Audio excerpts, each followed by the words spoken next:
আসসালামু আলাইকুম এভরিওয়ান। এখন আমরা রান্না করব হলো গরুর কলিজা।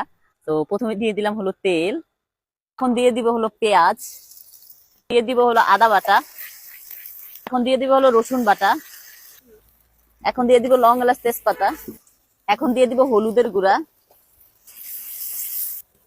এখন দিয়ে দিব লবণ, দিয়ে দিব হলো গরুর কলিজাটা, যেটার সাথে একটু তেলও আছে। গরুর কলিজার সাথে যদি একটু চর্বি থাকে তাহলে কিন্তু মজা হয় খেতে। এখন এই যে কলিজা ভুনাটা আমি 20 মিনিটের জন্য কষাবো। 20 মিনিট পরে দেখো আমার এটা কষানো হয়ে গেছে, কি সুন্দর কালার আসছে। এখন কষানোর পরে আমি দিয়ে দিব পানি। পানি দিয়ে এটা আমি আরো 10 মিনিটের জন্য কুক হইতে দিব। এখন হলো দিয়ে দিব হলো জিরা, এখন হলো দিয়ে দিব মরিচের গুঁড়া। আমি মাংস রান্না করাতে সব সময় লাস্টে মরিচের গুঁড়া দেই।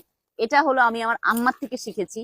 দেখো আমার কলিজা ভুনার কালারটা কি সুন্দর আসছে। জান বাবা, আচ্ছা ওকে। দেখো এই যে কলিজা ভুনা রান্না করেছি।